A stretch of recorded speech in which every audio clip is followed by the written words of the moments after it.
Postal ballot packs for the upcoming Victorian Council elections will be lighter than usual this year.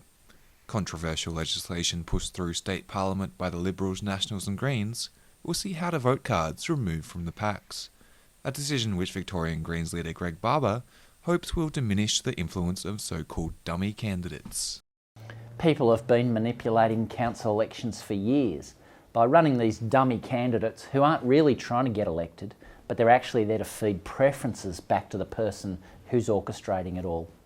Monash Mayor Jeff Lake says that the change is undemocratic because it will lead to a greater number of informal votes and won't allow people to know candidates' preferences.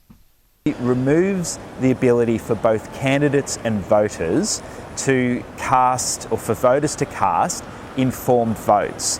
Daniel Andrews' government proposed banning how-to-vote cards from voting packs earlier in the year, but decided against the move after consulting with local councils.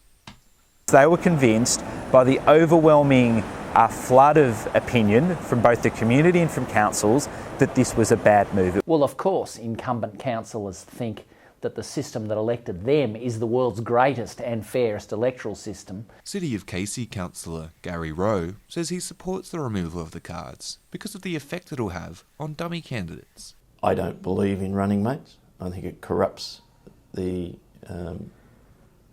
election system, and people that shouldn't get up can get up.